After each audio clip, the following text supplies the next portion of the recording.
R&B Money. We up. Tank. J Valentine.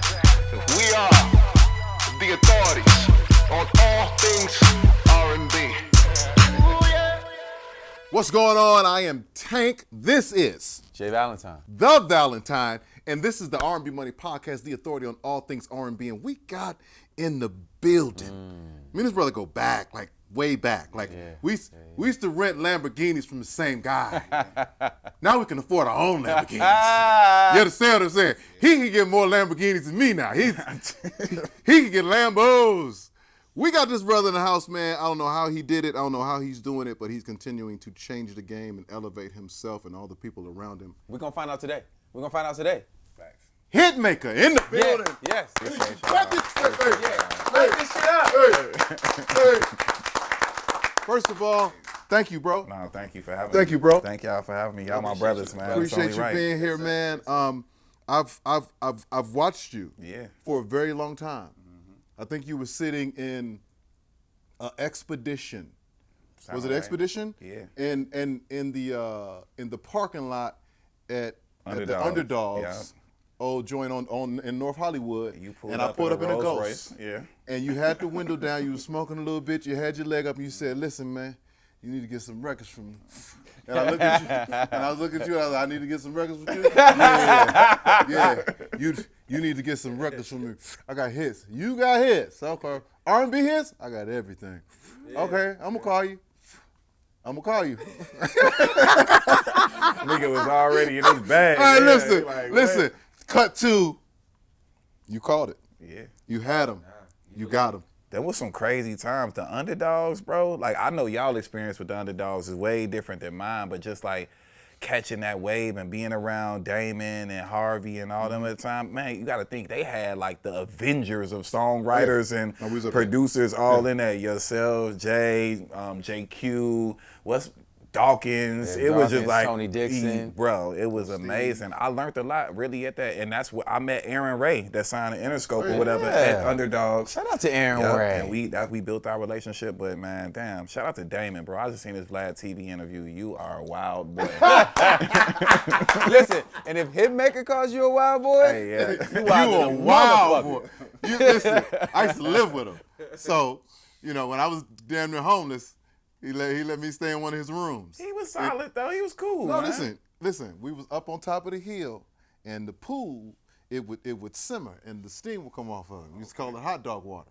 And so, that shit don't sound right, but you know what? Pause. We'll pause it, but you know what's going on in there. So listen, with our pod, you know what I'm saying? Like, we celebrate the music. Okay. 100%. And you go back a long way, even before Hitmaker. Yeah. You know what I'm saying? You had hits before Hitmaker. You had hits as real hit right. Young Berg. Yeah. And so I think that Iceberg. I think Then I was DMX with DMX first. people. I don't want people to get lost in what they see now and not understand the process and what it took for you to fucking get here, bro. And if we can start at the beginning and kind of get to those pivotal points that were game changing for you, and then make our way to one of the craziest chains I've ever seen. If we can make our way there, you know what I'm saying? The people would love that. Okay. All right, so the beginning, I'm from South Side of Chicago, you know what I'm saying? So I started there. And like a lot of people don't know, my parents was millionaires. So like I came from No, I didn't know like that. I ain't never had a sandwich, a hot dog, a hamburger, a Lunchable. I ain't never had Burger King. I briefly like a McDonald's nugget maybe or something like that. I ain't never had none of that shit in my life, and I'm in my mid-30s right now. So like that ain't never happened to me ever. I ain't had peanut butter and jelly. I ain't never had a motherfucking You had chefs? yeah. I met his pops. No. I met his pops at the BMI Awards. Me, this fool, and Damon Thomas at the same table, and his daddy. Yeah. I call him paparazzi. His daddy cool in the motherfucker, and he keep his camera out. He said, wait, because he saw somebody else talk to me. He said, wait, did they say you was J Valentine?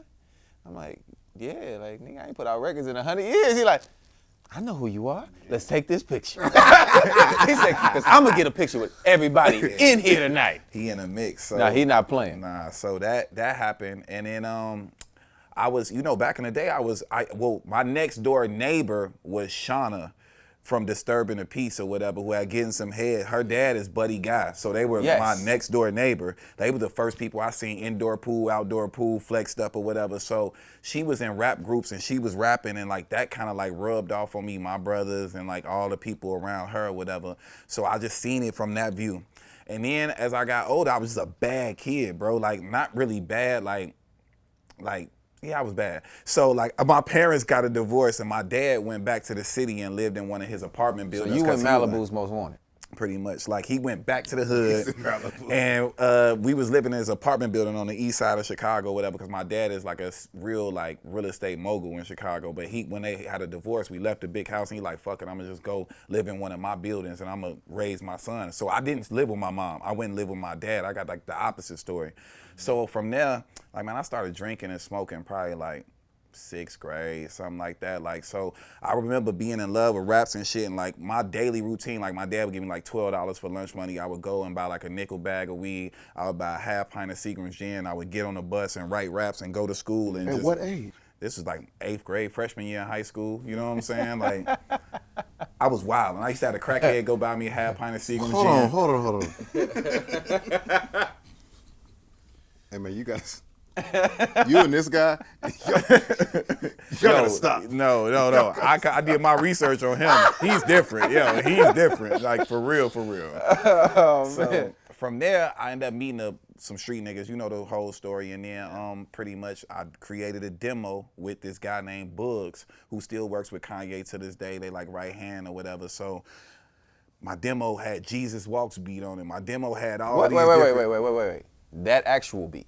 The beat to Jesus Walks was a song by me before it was Kanye's song, and it was on my demo, which led to me to get signed as a kid.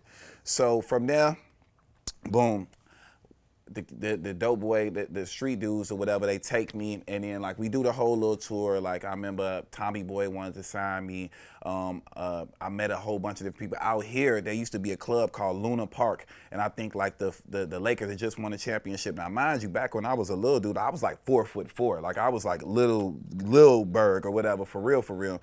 And I rapped for like Jay-Z, Dame Dash, Dr. Dre, all these different people. So everybody was offering me deals, and just so happened Eve had a stylist named Joe Exclusive that I knew. Shout out to Joe. Hey, listen, shout out to Joe Exclusive, man. Always somewhere. Always in the mix, for sure. That was Eve's stylist, and I've been around Eve a lot, so he introduced me to DMX at What These Bitches Want from a nigga video shoot at the Paramount lot or whatever. And then from there, I gave DMX my demo, and he was like, yo, shorty, I'm about to go smoke, but I'm gonna get to you later or whatever. So he went, smoked, and I went and I rapped for him. And like, I'm from Chicago, so my first rap was like, I say, going off in the fence with the 10 smoker films to the him, and like some Twister shit. Yeah. And he was like, yo, shorty, I don't understand what the fuck you saying.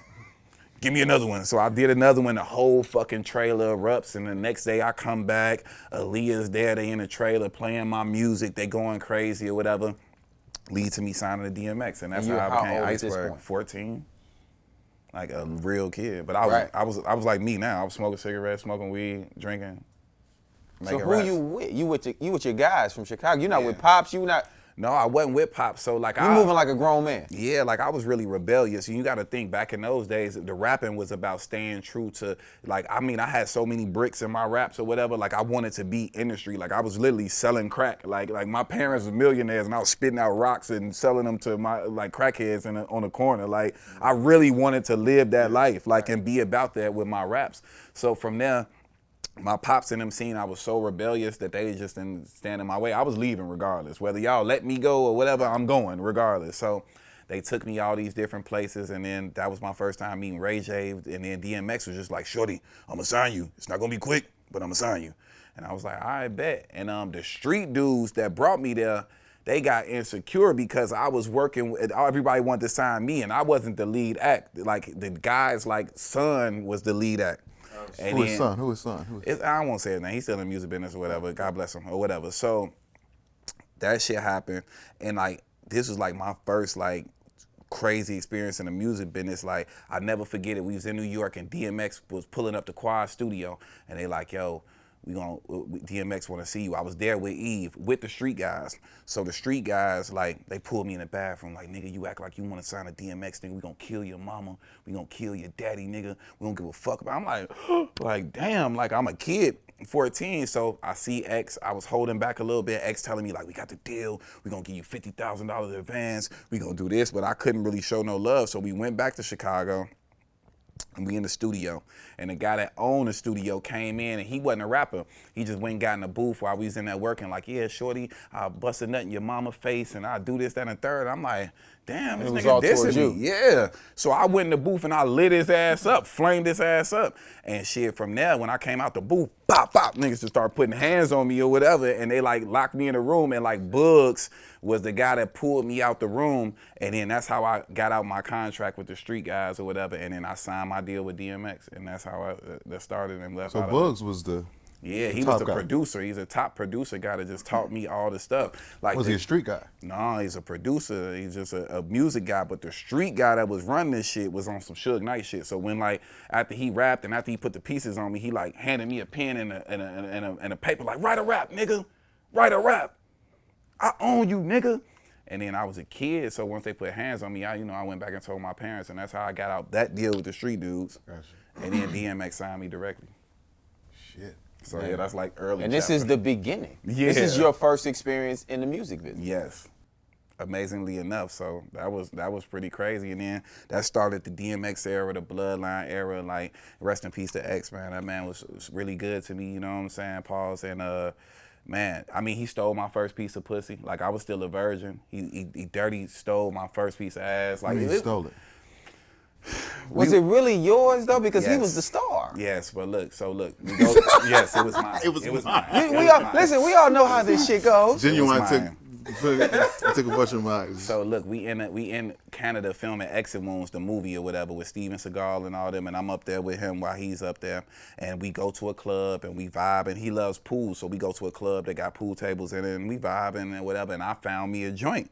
And I'm vibing with the joint the whole night. So you know the play. The artist, when he leave in his car, and then the entourage, they get in with the homies, the security. So I got in with the entourage with the girl too. And I'm in the back, I'm playing with some pussy, you know what I'm saying? This is my first time. So this nigga DMX is literally a dog though, like, rest in peace. He's literally like a real dog in human form. So, like, I get out the car, he already in his room, security and got his straight. I go up there and, like, he had the presidential suite and I was in room like 1602 right next to his. So I get there and I'm putting the key in the room, and next thing I know, the door fling open, the presidential suite. He like, yo, what up, shorty? I'm like, what up? He like, hey, yo, ma, I think you left your purse in my room.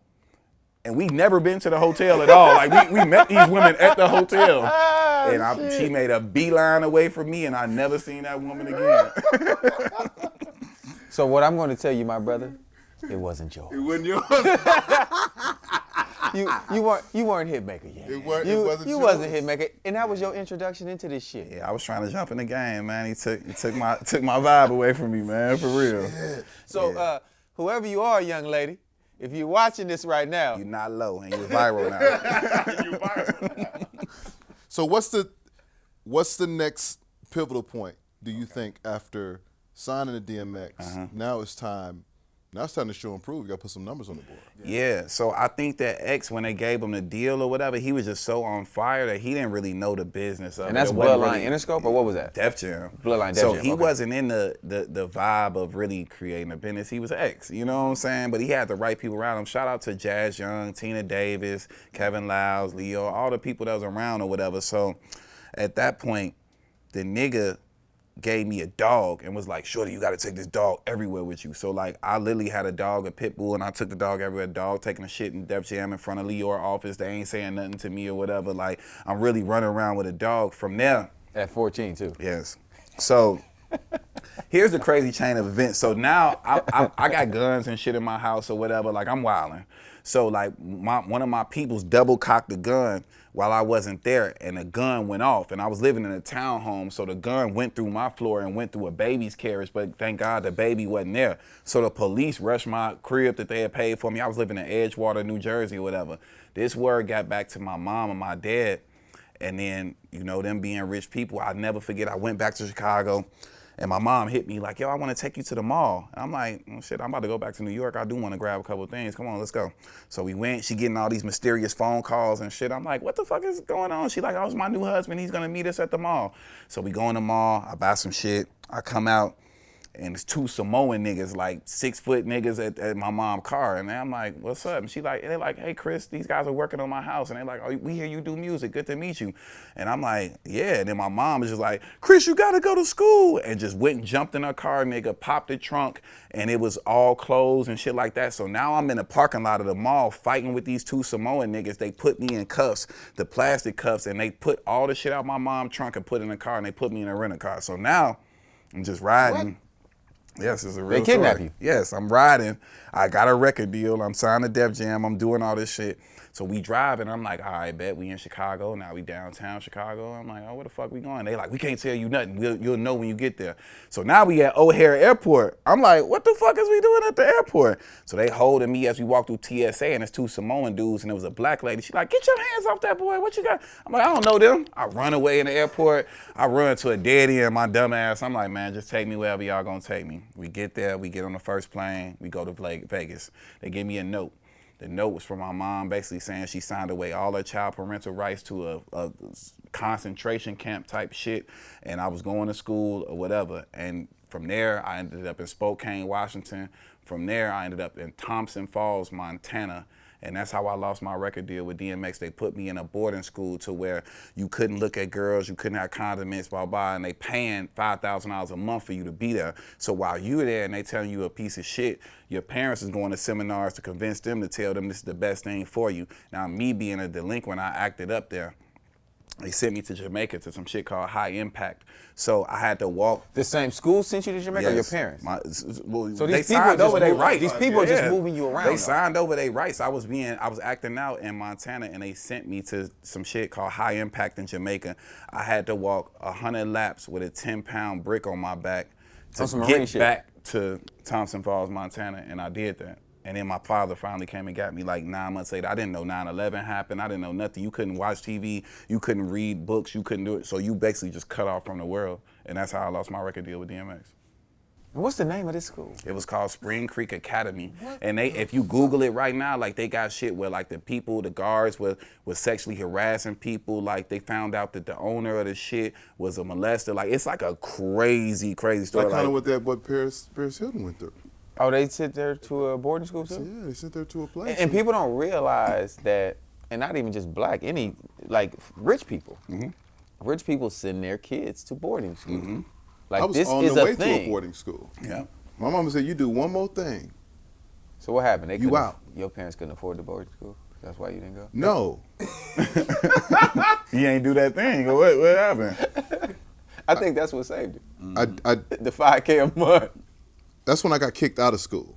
So when I got finally kicked out, like my father came up to the school. It's like maybe like a month and a half left of school. My father came up to school for like the 13th, 14th time. And the principal looked at my father and said, listen, if you take him home and never bring him back, I'll pass him. Take him home. Oh, you was like me. Man, But he was doing this in a military house. My father military. Oh, wow. Yeah, he was tripping. Nigga, he I was got really home. tripping. He was really tripping. What? I got torn out of the frame. Our shit was different. See, I was getting all Fs. My whole report card was F. Oh. When I got D's, boy, I was getting Jordans. I got a C, boy, I was getting the Jordans. That's crazy. But you know what the wild thing about that? And I was having a conversation with my guy, Bo, that produces the show with us. We were talking about that. And a lot of times what it is curriculums. Yeah. Right? Like you were a talented child, right? That doesn't mean that fits inside of the frame of the way that our curriculums are set up. They were trying to teach you. Yeah. They were trying to 100%. teach you things that you were never going to use in your life, right? Because let's be honest, most of these things are built on people raising workers. Right. Yeah. Yeah. Because Employees. for sure. societies to work, you need workers. Yeah. So a lot of times they only teach you to be that, right? So when you have this talent, that's why you see so many kids that have become successful say, they told me I wasn't gonna never be shit. It's some of you niggas out here lying. Some of you niggas lying. Your teacher didn't tell you that, you little dumbass. But it did happen to a lot of kids though that didn't want to pay attention in there because these things didn't pique their interest. I'm interested. So I look at someone like yourself and I see your successes and I'm like, oh, okay. I get it. It's not like, oh, he didn't know it and he's not a smart dude, because you obviously a smart guy, you know how to run your business, but these things that they were teaching and the way that they were teaching you were not advantageous to where you were going. Hell no, I wasn't it. And I'm glad, I won't remember that point because it's something that happened later in my life when I worked at Atlantic Records that remind me of what you just said or whatever. So I'm gonna keep that in mind when we get to that moment though, for real. Yeah. That's all facts right there, for sure. So your pops come get you out of boarding. So he saved you. Yeah. But did he sign off? Did he know you were going there?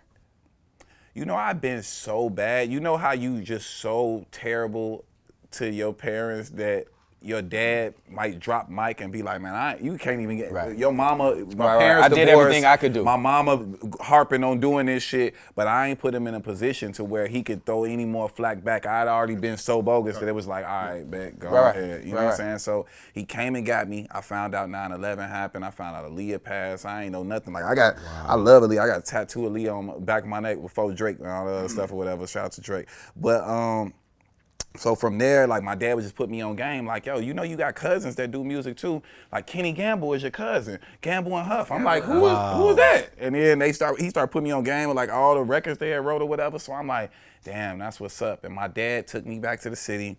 He invested in me. He helped me get in the studio or whatever, get some studio time. And from there, I was like making dope music. And I went and I knew Eve. And then Troy Carter became my manager, Troy and Jay Irvin. They had a company called Irving Wonder back in the day. Shout out to Jerry Irvin. Yep. And then Eve got the TV show to do on UPN. So at that point, Troy was like, I'm moving to LA. If you want to come to LA, I think this is where you could break and I could help you, give you some opportunity, whatever. So I moved to LA. Troy paid for my condo or whatever. I moved to LA.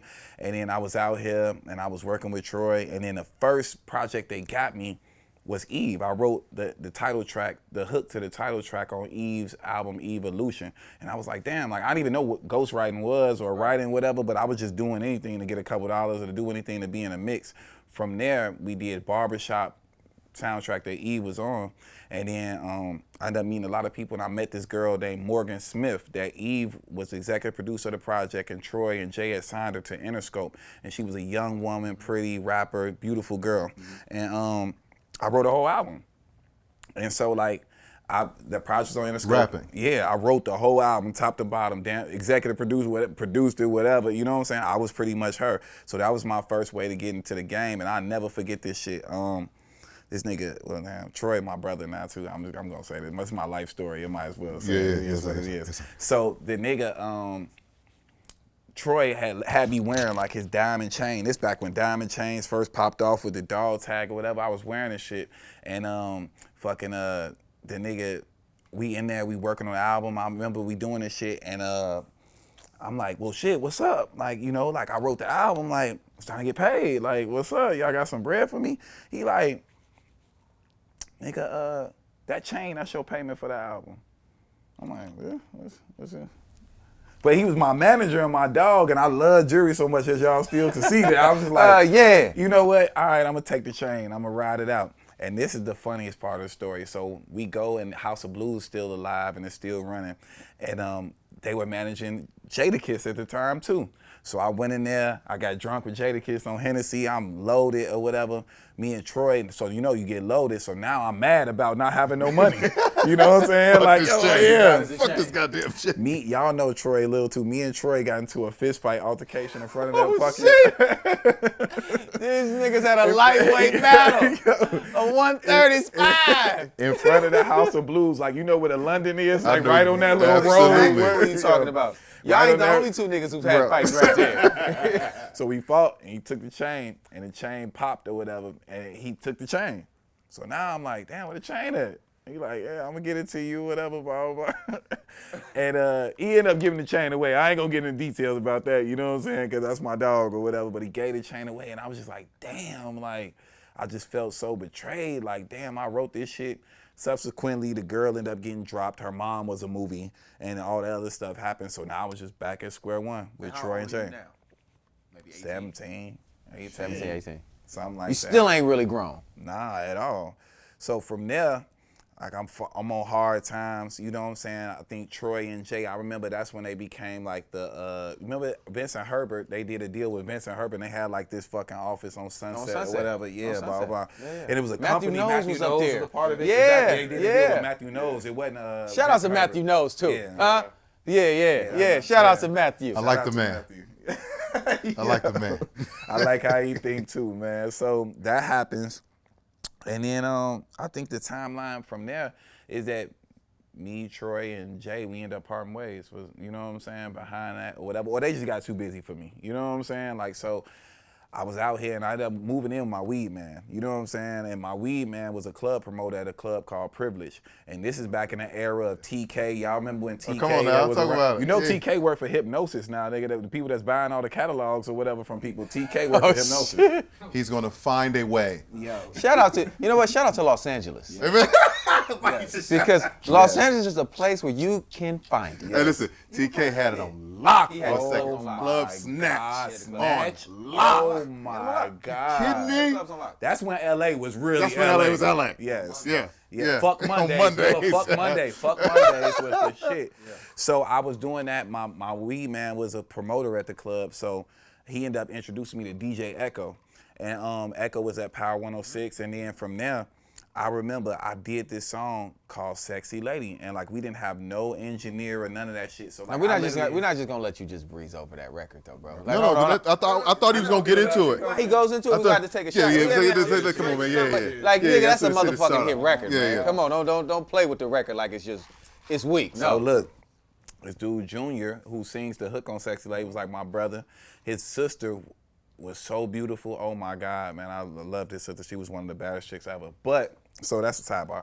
But anyway, I remember recording a record at my engineer's, at my weed man's house, and we had no engineer. So like I would press 3 and leave it from the beginning and go run into the booth and then niggas rap my remember shit. You pressing know what I'm 3, saying? yeah. Then go back, do it again, whatever. So we flushed the song out, and my weed man was the promoter, so we kept going to Privilege, we kept going to TK shit, and Echo would spin my joint. Like I remember I would go in there with a chinchilla on, boy, it'd be hot as hell outside in LA, boy, but I was just doing anything to be noticed. This back in the day, he was a promoter, we ain't had no money, so we would go to Ralph's and buy the bottles before we get to the club.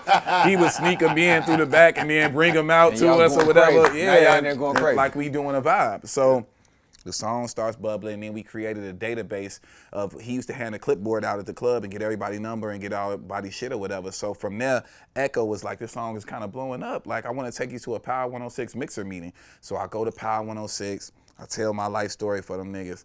I cried a little bit at the end of the shit or whatever, and they would standing ovation. Started off in a mix show. Boy, about like 6 weeks later, that shit was in power rotation. I ain't had no deal or nothing. And it was it was random because I'm from Chicago. I'm not even from LA. So you thinking that maybe somebody from LA, that could be their story, that I get a record, I get it to the DJ and I blow up. So now I'm just blew up. Sexy Lady was the hottest shit in the street. So from there, my management now, or my business partner now that I work with, Billy J, who worked with John Monopoly at the time, we was all kids, and shit, he called somebody at Epic Records looking for somebody else, and I think Dave McPherson or some shit like that, well, Sony or whoever back in the day was the big dog, and a lady named Katie Welly picked up. Come on, Katie Welly. She was a Keith Naftalie's assistant. Listen. She was like Katie just started. was that famous when, if she was at Famous Music when I was at Famous, Katie is now at Sony. Yeah, Katie a big dog now. Katie, like. and you don't know this, but Katie was instrumental in clearing some of our records for us. Wow. That came through Sony. So shout out, yeah. Small Yeah. business. So Katie Welly heard the record, caught the record. It was already blowing up, and she introduced Billy to Keith, and then I did a showcase, and Keith came, and from there they gave me a label deal.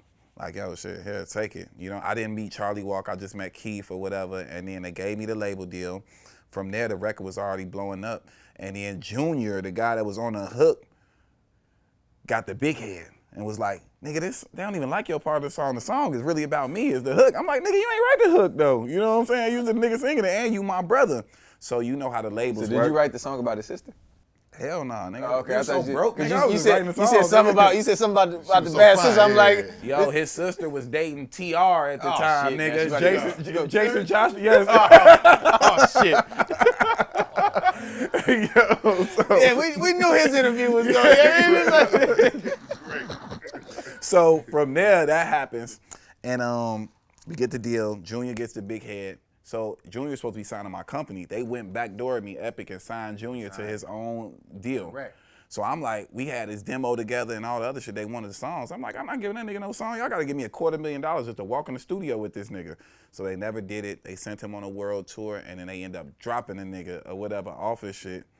And then from there was one of them moments I put out that record on an EP, and this is when Ray J was just on fire. Like he was like what, it's Brandy brother. He knocking everything down. Like he was the guy to me. So I'm like, I want Ray J on my EP. So my manager finds Ray J, who still works with Ray J, and they developed the Scooty bike and all that shit together. That's further down the line or whatever. So Ray comes to the studio. He like, yeah, you like the sexiest nigga in the game right now. I'm like, what? He like, you got the sexy lady. I got this record I want you to hear though. It's called Sexy Can I? I'm like, I'm good off that. Like, I already had the song The Business with the girl Cash singing. I'm like, I'm coming with that next. I know what this is. And he's like, nah, it's gonna be big for us, bro. So he did his record on my shit. He left. Somehow, I was just like, no. Like, I was on fire. I was like, had the #1 record in the country. I'm like, I'll get to that shit. I ain't gonna do that shit. I wanna go with what my plan is. From there, he got it to Charlie Walk, because Ray J did a deal with Koch Records. And if you remember, Koch, D, and Shadow were working all the urban records at Epic. Me, Sean Kingston, Nipsey, everybody. So from there, Charlie Walk calls me to New York, summons me to New York. I'm thinking, like, we finna talk about my next single and shit like that. I go in there. And God bless me, Charlie. I love you, man. Charlie had to be on some coke or some shit like that or whatever, like wilding out. The nigga was on top of his piano dancing to Sexy Can I? Like in the Epic Records office, he's dancing on top of the piano, my brother, like dancing. He like, it's gonna be the biggest record of your fucking career. I'm like, what? I'm like, bro. This the record you turned down? Yeah, I'm like, bro. Because Ray J gave it to Koch. So now they thinking like they gonna backdoor it or whatever. So I'm like, bro, I'm gonna be the sexiest nigga in America, from Sexy Lady to Sexy Can I? Am I right, said Fred? Is my album name I'm Too Sexy now, nigga? Like, how am I going from Sexy Lady to Sexy Can I? And then Charlie was like, man, what is it gonna take for you to do this song? It's gonna be the biggest record of your career. I said, you gotta buy me an Epic Record chain. He like, that's all? Like, you and this fucking jury, man. Hey, man, I love it. I love it. Y'all know you do. You know I love it. So look, the nigga gets off the piano, and then he goes, and I'm like, yo, Jason of Beverly Hills is my jeweler. You gotta get me the chain. He called Jason right there. Probably came out my budget or whatever, and they bought me the chain on the spot. So now I'm like, oh man, they put me in a corner, they done paid for the chain. So from there I go to Miami. And from like literally the Delano to Wet Willie's, I wrote my verses and finished the song in between writing it from there. So we do that. I do my verses at Circle House Studio. And then Shout out to Circle House. BB. Can we shout out to Circle Come House? on, man. With the cookies, man. Come on, man. Fresh cookies, man. the cookies, the lemonade. Amazing Jamaican food you can order to get there, man. You know, Okay. they got mango trees in the back, baby. So at that point, and this was a crazy time when I did the record, like this is like like I was introduced to ecstasy from like Irv Gotti and Ja Rule when they had the Murder Mansion in Woodland Hills. This nigga just hit a Yeah. ill ass left turn, nigga. Yeah, I was introduced to So look, when I did my verses for that, I met Pleasure P for the first time or whatever at Circle House Studio. brother. Yeah, and Pleasure was like, hey, son, you want one of these? He gave me shit.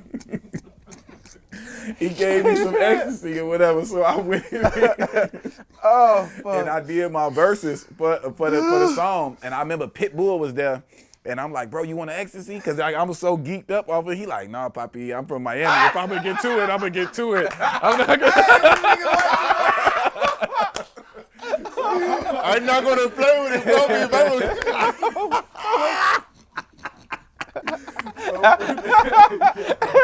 Hey, man, it just reminded me of motherfucking Scarface dancing in the club. So how you know Is that how you know Frank? Baltimore? He wasn't going to play with it, so I did my V's.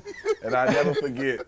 We flew from there at Circle House. We went back to LA. So now the record done. We here in LA. And they like, Ray wants to finish the song with you. So I'm like, all right, bet. So this like, in between him giving me the song or whatever, now he's did his deal with Vivid. You know what I'm saying? Like it's through the roof. The sex tape it's up now. Now it's a thing. Yeah. So this all in the same time. Yeah, this all in the same. So before he had the song, kind of before the tape became a thing when he did his deal and got his bag from it. So now we at Encore. He pulling up Lamborghini, Ray. He in his bag or whatever. So I never forget it. We get in there. And then he like, yo, my brother, I'm with Cash, or the girl that sang the hook on the Bennett. She was like my best friend at the time or whatever. So he like, man, I don't mean no disrespect, but you mind if I gotta get into my energy. You mind if I play these? I don't want to disrespect your girl. And he just threw out a bunch of Vivid DVDs of porn movies on the counter. And I'm like, bro, this is my best friend. You can play that. So we in Encore. He put the porno on the TV or whatever. And mind you, Tamar Marie is his girlfriend too. So Tamar Marie is with him while we doing all this at Encore. So we finished the song, and I'll never forget, he got a run at the end where he like, getting in just get some fun. But he was in there like, I gotta get in my Stevie. I gotta hit my Stevie. And like Tamar Marie was clowning him so bad while we was doing this shit. It was the most hilarious shit. So we finished the song, and then next thing I know, they like, this shit is about to be the biggest song of your career. This is a hit, blah, blah, blah. Because when I did the song, like, Ray would go for 4 bars and not say nothing. Then like a minute later, he would pop back in with 4 more bars and then it'd be blank again. So I kind of like arranged his part and wrote my part and came up with other parts for us to do together on the song. So that's how that went. From there, we go to Miami, we shooting a video. So we shooting the first shot of the video, me and him in a Lamborghini. I'm smoking a blunt. There's police around us there to secure us in Miami for the shoot. I'm smoking this down to a roach. I throw it out the Lamborghini before the first take of the video. The police that's securing us come pick the roach up off the ground, smell it, and pull me out the Lamborghini and lock my ass up right there on the spot. Way. What? On God. Yes. Y'all hired them to arrest you pretty much. Nigga took me to jail, Jack. I'm not even talking about like, it wasn't nothing light about it. Nigga took me to jail. That Miami jail is different. I had to bail a couple of homies out. Y'all know who y'all are. Cost me $10,000 one weekend. But I ain't gonna never leave my niggas in. You know what I mean? In Miami jail for it to be that hot outside. It is freezing in the jail in Miami. A nigga tried to ask one of the homies. He told me when they got out, we got them niggas out like 5, 6 in the morning. He said, a nigga tried to ask me for my shirt. Bro. I said, did you give him your shirt? Bet not said, hell no, nigga, I ain't giving my shirt. Ain't no telling what nigga ask you for next. Nigga get your shirt up off. So I know about all that in there. So I'm in jail, and here go to add to the story. So this is around the time, Ray J and Shaquille O'Neal are partners on the Sexy Can I song. And Money Mark or whatever. What's the nigga that used to be with Shaq or whatever? Like, man, his name Mark. And long story short, this when Shaquille was on his like sheriff type shit. He had just became like a cop. So the nigga Shaquille came and bailed me out of jail like 10 hours later or whatever. Shaq got you out of jail? Yeah. In Miami. He was a sheriff in Miami. I mean, he was playing for the Heat. Remember? I remember exactly. He was yeah. So he came and got me out of jail. I think I spent like 10 hours in jail. I get there, it's nighttime. We shoot the end of the video. You wouldn't even know or whatever, like it never happened. Y'all get right back to shooting the video. They still shooting the video. I'm in jail, nigga. We just gotta keep going. We gotta keep going. The homie gonna be good. The homie gonna be good. He just down right now, but he gonna be all right. He gonna be good. Trust me, the homie know his way around. That was the exact vibe that he was on. And when I got back, he was already super geeked up on a bean on his ecstasy or whatever, and they gave me an ecstasy. I popped that shit and we shot the video. We right back. Video. I'm going to watch this video. Yeah. Listen, man. I gotta go rewatch this video. Dial back into those times. I just think about all of the clubs and all of the move arounds that I was a part of. I never had none of those with times. Ecstasy in my system. Not me. J Valentine don't fuck around. Yeah, ecstasy is amazing. Ecstasy is beautiful. Ecstasy was amazing. Ecstasy was not a bar. Now, not today. Yeah. I don't pop pills. I don't do drugs. Yeah, none of that shit now today. But in that time, what it was the pure. It wasn't stepped on. That shit was beautiful. I used to wake up like nigga, cause like ecstasy kind of give you the bubble guts. You gotta go to the bathroom and shit. I don't know. You okay. I used to wake up at my crib, nigga, and pop an ecstasy, nigga, like upon the wake up, take off. Then you know what I'm saying, use the bathroom, shower, so you fresh for the day. I'm be on ecstasy, nigga, at 9 a.m. And then you wow. Wow. See, I was Wow. a social ecstasy see, yeah. taker. You know what I'm saying? Like, where we going? Oh shoot, when we get there, pop up. We're gonna be there for 2-3 hours. Turn up. That was me. You know what I'm saying? I come from the drug dealers. We know. So we seen. my experience of it and my outlook of it. You've never done ecstasy? I've never done anything. Oh man, well Yeah. you should try shrooms, No. like the little chocolate. No. You can microdose. It's close to it.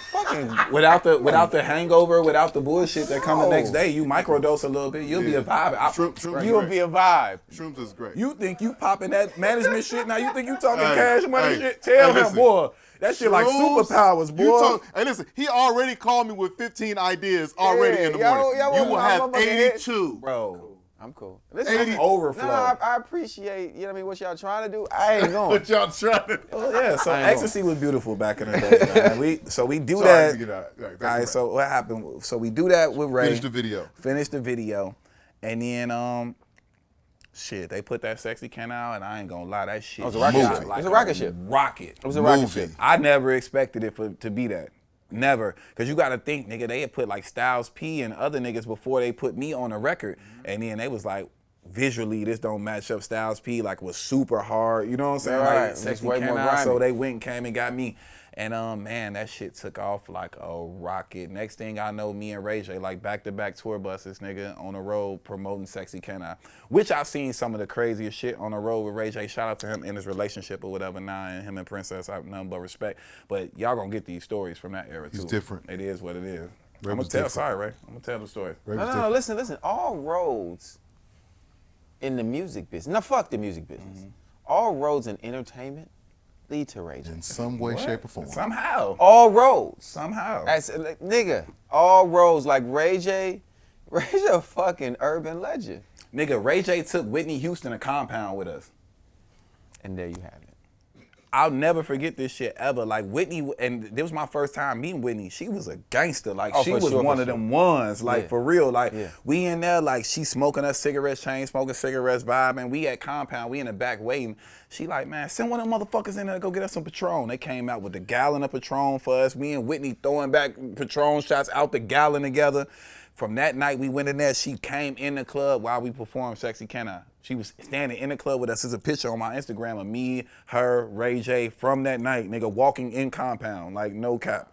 Let's take this shot for Ray J. Let's take this. for Ray Man, J. rest in peace, Whitney. To good times, man, to Ray. Absolutely. So you have your run, right? You moving as Young Berg. You know what I mean? It's, you out here making hit records. You getting that side of the business. You getting that side of the paper and that money. And then, what was the moment for you where you were like, I gotta make a shift? So look, I went and like I moved to I was living in a big ass crib out here like off Topanga or whatever, and I had a bunch of niggas living with me, and I looked at my bills. I'm like, damn, I'm like spending like $55,000 a month, you know what I'm saying, to live before I even smoke a blunt or do anything, like the house, Right. And you don't the have cars, no kids, nothing. nothing. Yeah, I ain't got nothing, nigga. It's just me. So from there, I was just like, man, I'm out. My paper getting low, you know what I'm saying? So I moved to Miami. And, well, actually, I was presented with an opportunity. A guy named Bryant McKinney, who played for the Minnesota Vikings at the time. Yeah. Bryant, Been instrumental in a lot of cool music shit, man. Yeah, so Bryant was like, look, I'm starting my label. I believe in you. I know you write and produce and you do good records or whatever. I want you to help me with my label or whatever. And I'm going to move you to Miami. And shit, you ain't got to worry about nothing. I got a studio in my house. And at this point, Bryant was the guy. Like, Absolutely. I'm talking about, he blew a bag. Niggas don't understand what the linemen make, Bro. in the NFL. Bro. They make the real bag. Yeah. Bro, The Blind Side, they made movies about them type of niggas. He's 100 plus to the good. Bro, he was getting to the bag. So from there, he moved me to Miami, and I'll never forget when I get to Miami. Now it's the W Hotel Brickell or whatever, but in the back they got the the house and the residential shit. Nigga paid my whole rent for a year. I think my rent was like $8,000. He came in and paid it in one whop for 12 months. Like shit. So I ain't had no bills no more, and I moved to Miami. And I was dropped $100 on it. Yeah. Here, take this. And I was just moving around with that nigga, boy. That nigga was a party animal, man. I'm talking about, he's an animal, man. I lived the life of all lives with him. Like, I remember we came out here for BET Awards, and this nigga must have flew every little dirty lady from King of Diamonds with him to even the fat girls came. Called him every little dirty lady. Those were nice, clean. Me and Tank played basketball at the King of Diamonds one night. Have you ever played basketball at the King No, of Diamonds? I haven't. You probably should. You eating a steak at King of Diamonds? You know what I'm saying? Did you get a haircut at the King of Diamonds? No, Y'all, you ever play volleyball at the King of Hey, Diamonds? bro, y'all niggas, see, y'all was before me. Y'all was there before me. Y'all seen it, like, y'all seen How it. long we stayed until 7 a.m.? And we got there at 6:15. 6:15? Yeah. We spent the full day. Nigga Brian flew like 30 women from King of Diamonds to LA for BET Awards, and like we would all stand at the Mondrian, nigga, like 20 hotel rooms, blah, blah, blah, blah. And I ain't know, like, it was crazy, because like I was spending my own money on drinks. Like, you know, I had girls coming through, and I walked in one of the strippers' room. These ladies had room service piled to the floor. I'm like, how y'all buying all this? They're like, no, his credit card is down at for incidentals. I said, holy shit. I call out everyone, you know, oh, y'all coming to Montreal, man. Come Sky Bar. Meet me at the Montreal. I was balling out of control. So Brian, man, he came in, really was like an angel for me at that time, because I was still trying to figure it out. So from there, trying to figure it out, I'm like, fuck it, I'm gonna move to Atlanta. I moved to Atlanta, and I realized how cliquey it was in Atlanta, like, cause it would be like Polo and them over there, Akon and Boo and them over here. But everybody had their own little shit, so I couldn't really get into the mix. T-Pain over here or whatever. And DJ Infamous, like I go and well, first happened was I signed producers. And then we did this record by this guy. It was kind of like a one-hit wonder. It was like called Snapbacks and Tattoos. Snapback. We did the song. Yeah, that was like one of my first producer like joints or whatever. You did that record. Yeah, I did that record. Shout out to Tricky. Shout out to Coop. And then from there, I did a publishing deal with my producer, with Ludacris, with Shaka and Jeff. And the funny thing is, cause Shout out Disturbing the Peace. Yep, Sean Famoso and Tunde were the little guys under Shaka and Jeff, who now run LVRN or whatever. Yeah. They was under them, so like they were young, I was young, we like in the same age range, so I got the publishing deal from my producer, and then from there I did a hook for DJ Infamous called Double Cup, and I was on the song. That's the first time I ever said Hitmaker. I was on the song. It was me, Ludacris, Juicy J, and Young Jeezy. So this around the time or whatever that like niggas wasn't fucking with me, like this would be 100. You know what I'm saying? I was like, I had a bad stigma on me, but Infamous was looking out for me, and Jeezy was on fire, so we shooting a video and shit. But Jeezy ain't want to let me in none of his shots or whatever with him, because he ain't want to be around him or nothing like that or whatever. So you know, I got lit on the set. They like action. Well, I go run and Jeezy. You ran in his shot. I already knew what this nigga did. Nigga, You ran in his shot. Jeezy's like, man, I'm about to go crip crazy on this nigga. Shit. Infamous was like, bro, you gotta go. You already did your part. You upset? No, I did my parts already. I was just lingering around. Yeah, I was there from the daytime. Now, you know, Jeezy the star, so he coming later. He's showing up late. But I'm like, damn, I wrote the song. It's me on the hook. It's my song. I gave it to him. How you don't want to be around me and I'm on it's my song. From there, that was like the first time I ever said Hitmaker. And that was just like, and it didn't happen like, I'm Hitmaker. Like, you know what I'm saying? That's why it'd be weird when people be like, well, Berg, Hitmaker, with our nigga, I'm still Berg. I'm still Young Berg. Unless I do a face-off, nigga, I'm still Young Berg. I can call me whatever you want, nigga. You know what I'm saying? I don't care. You long as you got a check, call me whatever, nigga, whatever. So from there, I do that record, and then I'm in Atlanta, and I had a bunch of demos that I had from Miami, and like I'm like, damn, how do I do this? And fucking Vincent Herbert cousin ends up getting contact with me. I sent him a record. It got to Tamar, and it got to Vince. And Vince was like, man, I want to bring you here to LA to work on this Tamar album. And they flew me out first class. I'm like, oh shit, I'm back first class? Cause you know, a nigga go down and coach, you know what I'm saying? Like when the limelight cut off, you know, you back in a humble beginning. flew me first class, put me at the Sofitel. Before you finish up, I still be trying to fly coach. He won't let me. Man, my ass ain't touched a coach seat in like Hey, 7 listen, years. I don't give a fuck. Nah, I do. Cause you see, but the thing is, you about to put out your single, you will care. Cause they I catch you with your won't. mouth open and, I won't, and coach or whatever like this. Because The they won't catch. Valentine, Listen, yeah. because they won't catch me with my mouth open. Because You don't know how tired you gonna be no. coming from that. No, listen. He takes a cover. I got a cover that he got from Delta. that a I long time literally ago. put. Nigga, I put the cover And he over put my. the cover over his head. If you He- see a he white forms cover on a a co- a plane, cocoon. it's probably me. Okay. on the window seat. And I don't. See, for you've been me, flying coach so I long, don't- you know the tricks, huh? So you know No, how I to put the do, blanket. nigga. I do that in first class. I'll do that on a Let me private say jet. what. When he's spending his money, You coach. he like, man, I ain't got time for this shit. But I promise you, when we send that rider to the promoter, That's first class. oh, that motherfucker you gonna say, I'm judging you because I judge the women that get flyouts based off that. Like, if you fly first class when you booking your own flight, I'ma fly your first class. If you fly coach when you book your own flight, you getting on coach. We're working. Yeah, Either way. see, yeah, I see, mean, maybe they're it's working different. too. Of course but they are. you know what I mean. But course they when are. we're working and it's a part of the it's a part of the rider. It is what It it is. come with it. But the truth of the matter is, even when I fly myself first class, right? For me, it doesn't. I mean, it's just me. It don't really matter to See, me. I had bad luck with that. And I don't shit. care about perception. I had bad luck with that. I'm the Valentine. I had bad luck as a youngster though, cause it's a different type of hurt and feeling that you got when you get on a plane and like a Angela Simmons and Man, Vanessa sitting I'll first say class hello. and you young Berg No, and you and shit. I'll and say then hello you gotta and keep walk back walking. and then you gotta walk back like, hey. everybody got their thing. Everybody got their thing. Everybody got their thing. I'll say hello. I might even stop and talk to him for a minute. Hey, I'll see y'all when the plane land, man. Yeah, everybody got their. Bow Wow fucked that up for me. I ain't flying coach.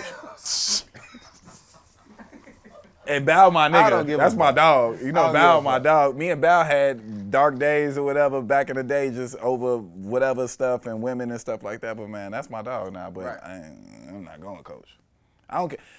The bag has to be, well, if the bag is that big, then why would I be flying coach anyway? I was about to say, like, if it's $1 million somewhere, that's like, yo, you have no choice but to get on it, I'm out. I'm gonna coach me. You know what I'm saying? Masked up or whatever. But man, my ass ain't touched no coach seat in 7 years, for real. I respect it. And it's never going back. Okay, Hitmaker, no coach seat. So you said Hitmaker in that song. That was the Yeah. first time you said Hitmaker. Yeah. Why did it become a thing, or how did it become a thing? Shit. I don't know. It just happened organically. I wish I could really say like I was like, yo, I'm gonna be Hitmaker, or that's what I just said it. Came out here to LA, was up at the Sofitel working on Tamar Braxton Love and War album. So like the song that they wanted when I get to the studio, I owed the studio some money in Miami, so they wouldn't relinquish the files to me to cut it. So like I had to come up with the audible, you know what I'm saying, on the spot, because I But had no your ass money to was get the flying files. first class though, and you want to pay that motherfucking studio fee. Vincent Herbert, see with this shit. Vincent You Herbert see? bought that flight. No, Vincent shit. Herbert bought that flight. I didn't buy that flight. I'd have been coaching if I was flying myself. So we do that. We get out there, and Tamar, you know, now, you know what I'm saying, me and Tamar are super cool. We in a good space or whatever. But she was in her bag. This when Tamar and Vince had that TV show. Like they were. they cracking. And rest in peace to LaShawn Daniels. You know Oh, what I'm it's saying? my He was guy. the go-to guy. My He was guy. in there. Rest You in know what I'm peace. saying? So from there, I'm like, and I ain't got that song, but I got another song that I think crazy.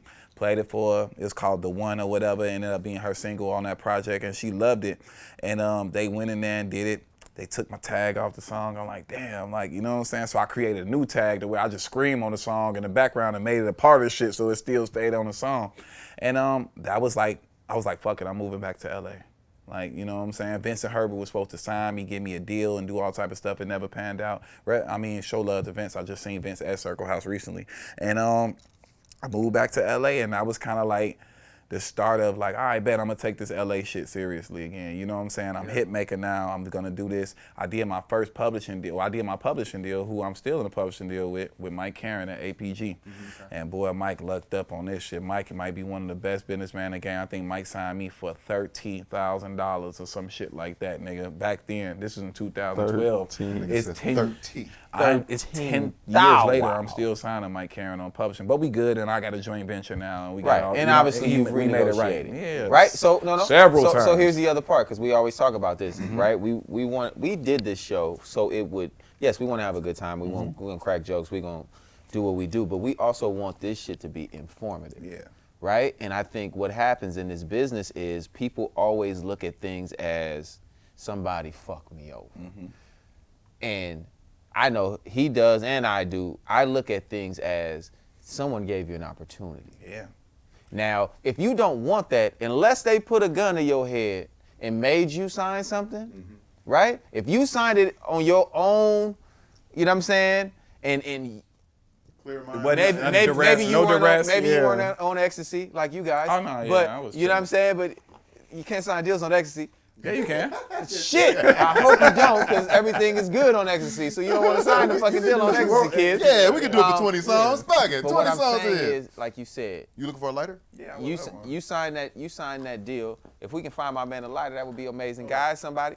No, man, you guys sit down. Here you go right here. I dropped it. Man. Here you go right here. Yeah. But yeah, no. So you signing that deal led to these other opportunities in life that you may have not gotten if you don't sign this $13,000 deal. See, but that's the businessman and you being a manager and being rich right now concept. Like, until you make it out and get some money, they fucked you. That's all you thinking the whole time. Right, Yeah, like right. when- And if now, you in never make it out, they always fuck exactly. you. In hindsight, when you make it out your deal or whatever, you like, man, well, damn, if he didn't give me that opportunity, I might not have access to do the studio and do the things that I did. And from there, I never forget. Damn, let's get into a good spot or whatever, because I love your story about the Love and Hip Hop people that I did the show with on season 1. About the Moniece and the dog food or whatever. So long story short, Hazel E, the girl Hazel, which we all knew, you know what I'm saying, from just being around. Yeah, of course she was your publicist. Yeah, I believe it. Yeah, shout out to Echo and all them. I remember they was moving heavily and doing that. So Hazel E just approached me like, man, I'm doing Love and Hip Hop. Fuck this shit. We gonna do a Love and Hip Hop Hollywood. We gonna put everybody on it, all the people that blah blah. So I was like, shit, I'm down. Shit, I ain't had nothing to lose. You know what I'm saying? Like, I was working with Puff at that And time. now I you was fresh in working with LA back. You back fresh. did a deal with Mike Karen. I'm at APG on Cahuenga every day, you know what I'm saying? Working, making my rounds, doing all this other stuff. So I was just like, fuck it, let's do it. From there, it came reality. And then shit, at the time, I ain't know what was going on. So the lies, I gotta clear this up because I never really said all this shit. So we do Love and Hip Hop. I wasn't fucking Hazel E or dating Hazel E or nothing like that, whatever. She was just Hazel E. Like, everybody know Hazel from being Hollywood. She was my nigga. Like, we was really homies. Oh, wait, so on the Drink, show, y'all smoke. were supposed to be together? I'll get to that. Okay. So from there, we get to the show, and now they got like the cast meeting or whatever. So now the cast meet, and I'm like, holy shit, these are all the people I know. Then it was like, oh shit, my ex-girlfriend's here. So I don't mean no disrespect. They probably gonna go viral with us. And I mean this in all fair. I'm not gonna say nothing bogus. So Joy, who's Bow baby mama and whatever, future baby mama, she was like one of my ex-girlfriends from back in the day or whatever. So she was on the show. Like, they had casted her for the show or whatever. So I'm like, oh, it's lit. So me and her end up rekindling after we see each other at the meeting. Then we dating, we back into the vibe, we back into the mix or whatever. So when we first started shooting the show, it was me and Joy. Joy was my girlfriend. But as you know, with reality TV, because Joy's on the show. she in the was beginning on too. the show Okay. filming and the whole thing, nigga. And I remember your name used to be thrown around the heaviest because they were like, yo, Tank and Zena's gonna do the show and this, that, and the third. This season 1, like, Well, you know what I'm saying? they called us first. They called us to build the cast. So we were the first couple called to do Love and Hip Hop Nah, it's Hollywood. making sense. Nah, it's making sense. And we put the playlist together, the original playlist, and me and him got to talking, and I got to talking with Atlantic, and they were like, "We get it, but you don't need this right now. This is a different kind of energy." And I was like, "No." It's 2014 too. And so like, it didn't happen, right? And so for me, I was still doing Tank. You know, at the time for my wife, we were trying to build a platform for her. So it was going to be perfect for her. Yeah. So in me pulling out, they pulled the plug on her. But they took everything else that we had already built and kept it. But yeah, that's what they do. That's what they do. It's cool. Yeah. It's cool. We're mad. It's TV, and for that, ultimately, I've never had the conversation either about that because we don't usually go into that. God bless you. I'm glad you got him in your corner. You didn't do it. Because in that situation, I saw the future for him, right? Because at this point in that year, we're rebuilding. Right? And what I understand from what we were trying to build, right? Well, everybody's path is different. But from what we were trying to build, it didn't align. Of course. It just didn't align to what where we were going. Of course. Right? And and this is a part of having a trusting client. Is the fact that a bag is in front of him. Yeah. Extra fame is in front of him. TV, yeah. Extra everything, right? These is all positive things. And then you have me saying, nah, champ. And I guarantee this ain't our path. I know I'm gonna carry myself on this shit. These motherfuckers ain't finna have me acting crazy. Listen. I know how to carry myself, right? We may know how to carry, but we know how this show goes. And I've been in LA for I don't know how many years. They set you up. Man, they started digging and pulling up skeletons out of that LA dirt. You never know where that's gonna go. So and Ray put me on, right? Once I seen Ray was involved and Ray started calling me or whatever, he like, nigga, this gonna be 10 seasons. We gonna milk this shit. We back. We gonna sexy can I part 2 him. I'm like, man, you start thinking like, so we do the show. Me and Joy are like boyfriend and girlfriend on the show. And like they wanted me to do like some shit that I wasn't really comfortable with. Like they wanted us to be kissing and this and that. But this is my first time being in front of the TV show camera, so I didn't know what was going on or whatever. So in hindsight, I should have been tongue kissing up with the people that they put in front of me post that. You know what I'm saying? So I was being stiff on camera. She was being stiff on camera too. We both was very reserved about things. And I go to Miami to work with Puff on this Money Making Mitch album. So I get down there, I'm working with him, we vibing, all this other shit. The way it's set up, all the girls on the show really didn't feel each other or whatever, like just off the strength, they create the beats or whatever. So Joy, I was dating one girl, and then Masika was like from Chicago. She was like a best friend of me. She's like my drinking partner. We hang out, we kick it. We never had no sexual relationship. We never crossed the line on nothing. You know how you might got a girl that's just like, my nigga, like, yo, you know how to have fun. Yeah. And pretty girls like being with you or being around you, so this is a good look for me or whatever. So I went to Masika's birthday, and then I went to Puff's, to Miami to Puff's house to do the stuff, and me and Joy fell out in the midst of that. So we never spoke again, the relationship was over. I get back, they picked me up from the airport, because they don't allow you to drive your own transportation. They don't allow you to get your own Uber. They come pick you up in a fucking minivan with a bottle of Ciroc in it or whatever and just start feeding you liquor. So they tell me my dress code. They like, yo, Berg, come in, shorts, t-shirt. So I'm thinking I'm finna go play basketball with like Soulja Boy and Lil Fizz and Omarion or some shit. They pull up to Hazel House. So I'm like, what the fuck we doing here?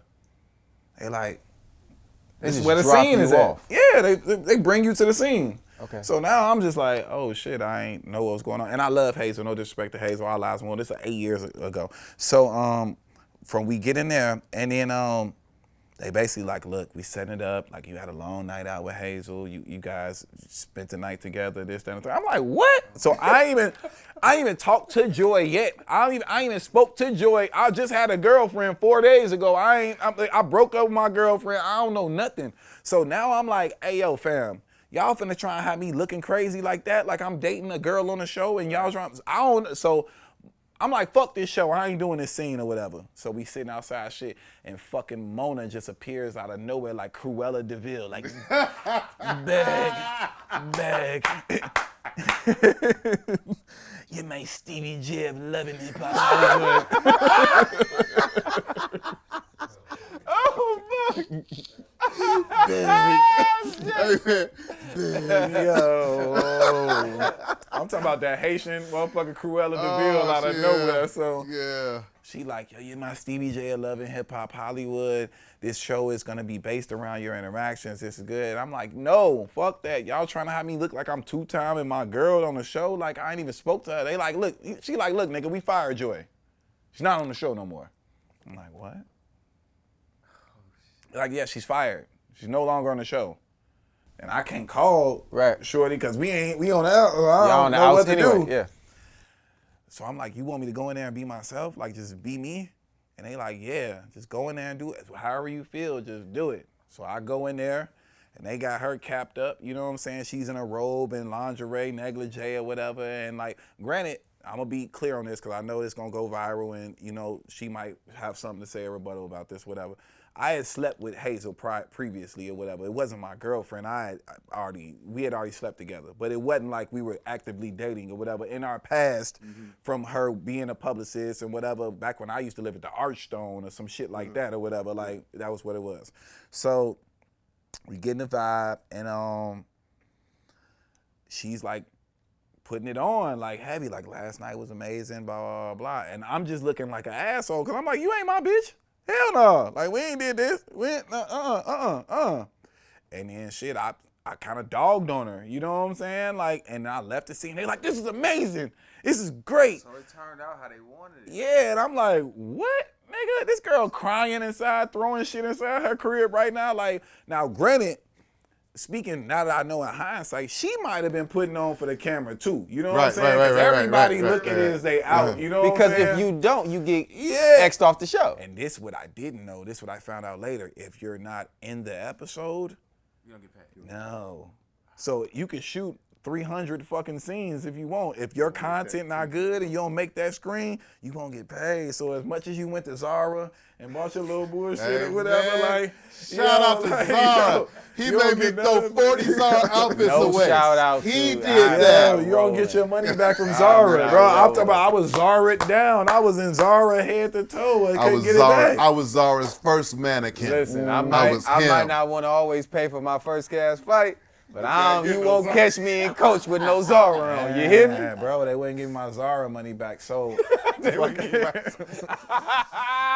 money was important back then too. Like it's all Richard Mills and Big Chains and Bottega right now. That shit, that was important money. We talking the same language. Bottega only makes that color green, right? Everybody don't make that color green, good brother. Phone. Oh yeah, all right, yeah. You gotta coordinate. You gotta coordinate. Yeah. You got a mushroom belt on, nigga? No.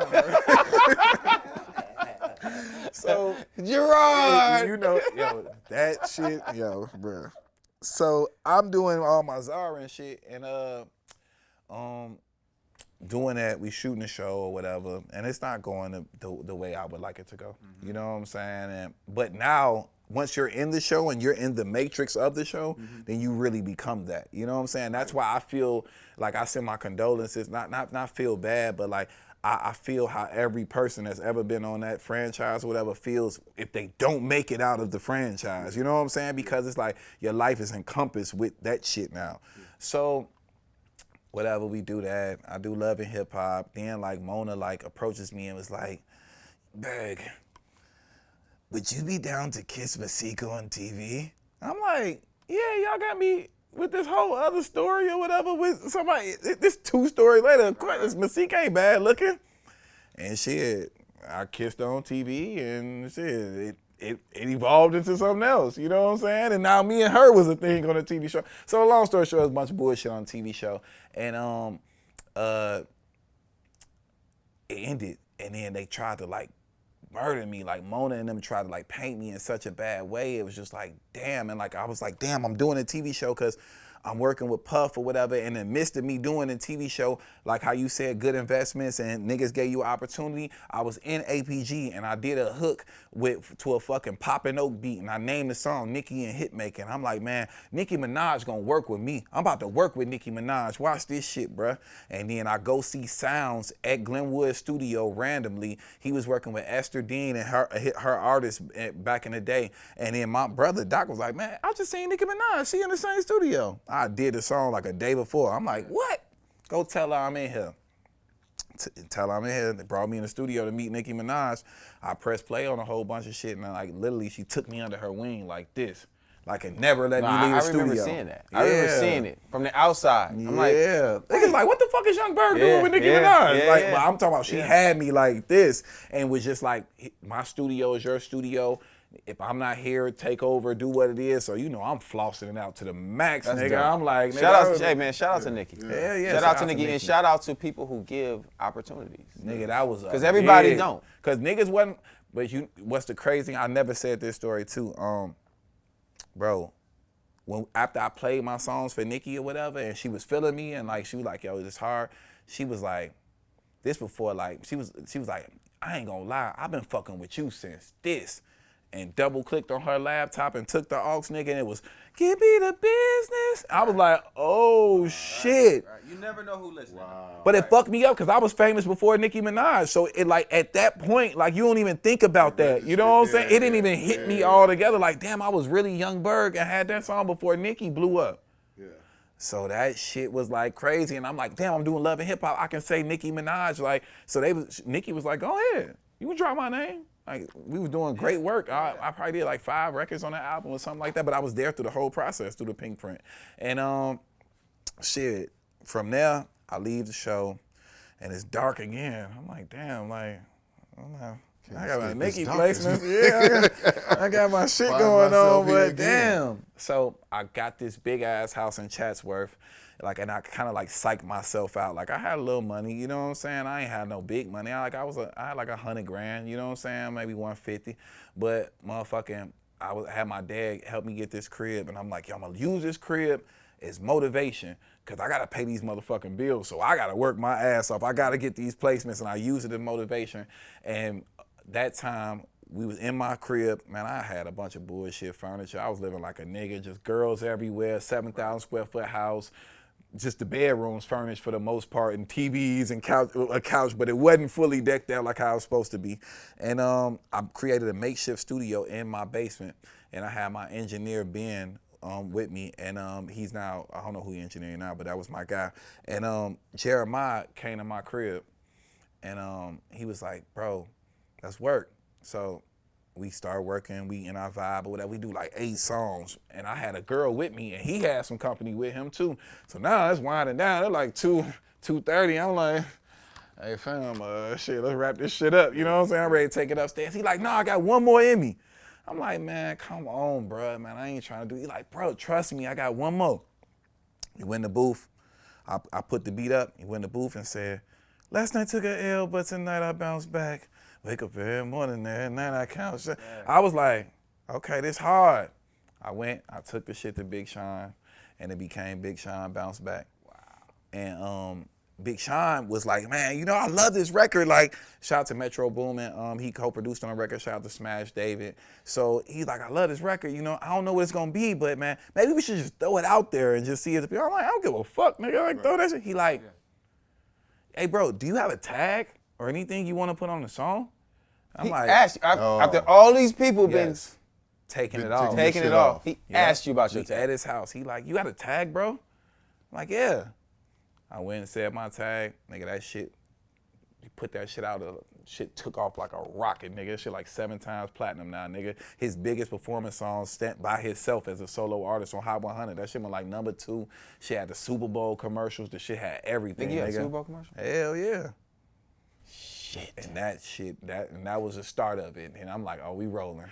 Then from there, Jay Grand, who works for RCA, super influential, he was like one of the A&Rs that was really like an A&R, real nigga to us. Like, boy, he would rent out Paramount for us and fucking buy us all the Katsuya we wanted with the label credit card, nigga, and fucking buy us all the liquor. Use that motherfucking T&E, man. Buy us all the liquor, and then that's how Chris Brown Party happens, and then all this other stuff. And now I'm running them up, getting a couple placements. And Ryan Press has always been like a mentor to me. And I'm like, man, I ain't gonna lie. I went on Breakfast Club like after Big Sean Bounced Back and Chris Brown Party, and I had a bunch of placements. I probably had like 50 placements now. So I'm popping my shit on Breakfast Club, and I'm like, man, what y'all really don't realize is I'm really about to be one of the biggest executives in this game, nigga. Yeah. Nigga, motherfucking, these labels offering me jobs right now to be A&Rs. You lying your ass. Lying like a motherfucker. Like that right now, nigga, I'm about to be one of the biggest A&Rs in this game. Watch this shit. Lied. From there, Ryan was like, I've had a conversation with Ryan. He like, you want to meet Craig and Julie? I'm like, yeah, shit, hell yeah. Nigga, after I seen you at the BMI Awards, damn near around that time, they took me to meet Craig and Julie, and I went in there and told them a speech, and which I still stand on to this day. There's nobody that's gonna be influential. I'm really cut from that cloth. I'm cut from that Irv Gotti. I'm cut from that motherfucking Jay-Z. I'm cut from that the big producer that works with the artist cloth. You can't tell me nothing about it. I lived it. DMX gave me a dog. You remember seeing me in your office, Julie, right? You remember I was sold on? And then they made me the vice president of A&R at Atlantic Records. And then that's when it started getting real interesting. That's when it started cracking out. For me, that wasn't the most impressive part, right? Because I know you can make music. That was actually a gimme. Yeah, that was actually a gimme. Like you were talking about it, but you deserved it. Yeah, Facts. you want to get that. My question is, like, guys lock into a zone and go on a run and find a thing that they are able to milk for a very long time. And you found a niche in grabbing old records and reproducing them and making them brand new smash records. Yeah. You know what I'm saying? This is a very important component to that.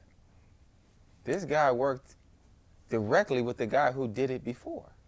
Yeah, Puff. Puff Daddy, the king of it. Yeah. What made you say, this is going to be my formula and nobody's going to beat me at it? You know what? It was a moment for me. I ain't never going to forget this shit. It fucked me up because Nelly had Hot in Here, right? And it was going crazy. I'm like, damn, this shit crazy. I'm like, for real, crazy. Like, and I've been a student of the game. I know all the producers. I know Puff. You know what I'm saying? Like, damn, niggas really taking this sample and bringing it back and doing all this other shit or whatever and blah, blah, blah. Once I found out that Nelly Hot in Here was Chuck Berry. Chuck Brown. Excuse me. Yeah. Shout out to the DMV. Yeah. Bro. Shout out to the DMV. Bro, I was like, oh, fuck no. Hell no. I'm bringing back. Because the first time you hear it, you think it's original. You could put 10 people in this room right now and play Nelly Hot in Here and say, what is that song sample from? And I guarantee they won't know. They won't know. Yeah, unless they from there. Yeah, they won't know. So, and then I was like, oh shit. I started looking at, like, Pharrell whole little catalog, and I'm like, damn, he's just making original beats, and just some of the beats aren't original either too. Like, he's taking this shit like, homeboy, I came to party. That's a flip. Even nigga with his manager list and the label The Jam, still flossing, showing your rocks. Nigga, that's an old rap record. Wow. Yeah, I didn't know that neither. I didn't know that either. Yes, bro. So I'm like, oh shit, this nigga's been doing it, but he finessed it his way. And I'm like, oh, that's the Puff way. And I'm like, oh, I'm gonna do it my way and just do everything that I grew up on 106 and Park on or whatever, and all the records that I love, I'm just gonna flip them on my own. How did you know it was time, right? Because there's a sweet spot. There used to be a thing where like a certain amount of time used to have to elapse on a record for it to be a classic, or even a certain amount of success.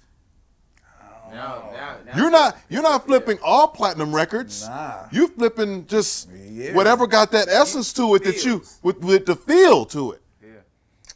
It's what I'm humbly I want to say this because I didn't know at first, but it was just like, man, like a producer and a top tier producer, I was like, man, it's about the work, it's about all this, which it really is, but they really paying you for your taste level. For the taste of music you got. Expound on that because as a producer, and this is something that gets very, very cloudy in this business, the producer. Yeah. Right? We have beat makers, we have producers, we have vocal producers, we have finishers, right? We have all these different things that can. Well, you got a nigga like Tank that do it all. I mean, he would pretty much perform say, the record. He would pretty much say that I ain't helped him with shit in his life. But you know that is what it is. I mean, because I love the nigga, man. And you know what I mean? His kids is my guy kids, my kids his guy kids, man. So it's like, you know, I'm sitting there watching the nigga say, man, they did shit for me. By myself. Records. Right, but I ask you this because you're fully immersed in it, right? And I know you don't champion yourself as like, I make beats. You're not that guy. That's not who you say you are. I remember, man, I was dating a girl years ago, and I had kind of moved into the, you know, the beat making side of like buying an MPC and doing it. And she was like, and I had a condo. I had bought my first condo, man. And, you know, it wasn't too big, but you know, so you could hear everything in that motherfucker. And I would have the headphones on, and she would wake up in the morning and be like, so how did that, like the bink, bink, binking go last night? Oh, shit. I'm like, the who? Right? But that's all she could hear though. Was like bink, bink, bink, bink, right? It paid for this motherfucking condo, right? But whatever, right? But I'm asking you that though, how do you, as a producer, how do you explain it to, you know, and how do you separate, or do you even separate, or do you even get in that conversation? Because a lot of young niggas is like, I produced it, and I did it. I'm gonna have a conversation for real, because this is a good platform, and it's all with creators here talking about it. So look, everybody produces in their own ways. It's not really many, it's so many ways it could happen. Now, I can speak on my process and my situation. So every flip that y'all hear, for the most part, is me like, yo, Paul, replay this or whatever, yo, I love this record, let's reel it like this, but instead of it, let's flip it, let's add a pre-hook and change and add it and change the key on the pre-hook or whatever and come back to the shit and do the music for me, blah, blah, blah. They do the music, send it back to me. I love the music because everything he does is fiery and flames it. Then from there, I'll be like, shit, who drums work on this shit? Oh shit, Cardiac, I think it's got a hip hop feel, it's got a ball, I think this would be crazy. Or any other co-producers that I work with. And then from there, they get me the beat. I write the song with the person I want to write the song with. I find the artist to get the song to.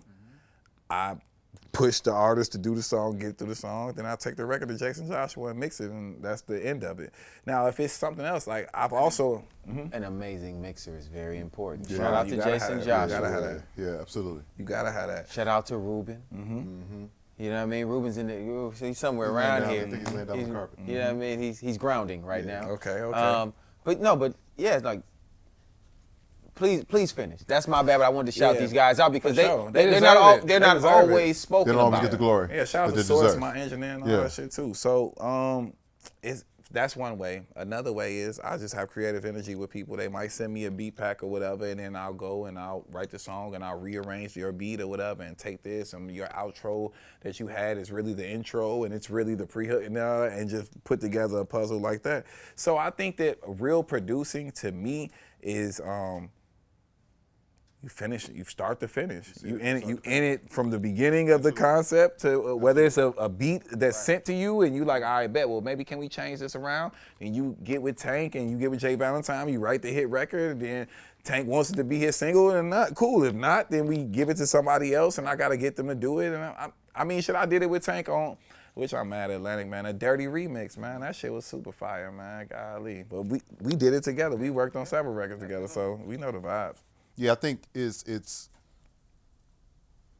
good understanding and going in, because I think a lot of people kind of get lost when it's like a kid that does the beat was like, well, I'm the producer on the song. And then you're like, well, that's a part of it. Right. Yeah. You know what I mean? Right, but because like, it's also when you send it to finishers. when you send the beat that is nothing, and then it becomes something because of everything else that's done to it. And even placing, for that matter, because you go to extra step further. You're not just making a song. You're like, I know exactly where this song should be. Right. Exactly. Then you got to sell it. You're like you're actually managing now at this point. Like, Right. And selling records to artists is very tough. very tough. It's very tough. There's an art to it. Yeah. Bro, the crazy thing is that I fight myself daily about this, because everything we said is true, but it's just a lot of cap to this shit, and it's a lot of ego shit or whatever that's also into it too. If I dressed like Ghazi every day or like Craig Kalman every day, nigga, and wore the same outfit, no jewelry, no nothing or whatever, and I wasn't out here and me, then they wouldn't, you wouldn't hear no flack. It would be the most thing, because people want the look of it. You know what I'm saying? Now being a producer is a thing, like, so the look of it. But like, I've run into situations where it's like, damn, it'd be like, people will be jealous of your own success and the blessing that God got on you and overlook the fact, the door that you opening up for them. 1000%. So you can't let that 1000%. jade you. You know what I'm saying? Because it's like, I've been through that so many like times, that not even on a producer or co-producer level, just anybody, man. You know what I'm saying? It could be a management, it could be, you know what I'm saying, people you doing, like, niggas will be, and everybody was so fucked up about being in position, which they don't tell you before you're in position, that everybody is gonna tell you or what they have an opinion, a skewed thought of, and if it was me, I would have did this and blah, blah, blah, blah. Well, nigga, wait until it's you. Until it's your turn. Yeah. Then you can do it that way. Especially if a nigga feeding you and got you out like, nigga, like, let's say, not even me. If I was a guy that was a co-producer or somebody that just made beats and programmed beats all day, like, or in a house with my girl 24/7, and it's somebody that's just like making hit after hit after hit, it wouldn't be no way you could talk bad about anything about that man. Like, hell no. And I'm big on, I'm not like how it was back in the day. Like, bro, I'll let you know, I ain't do that beat.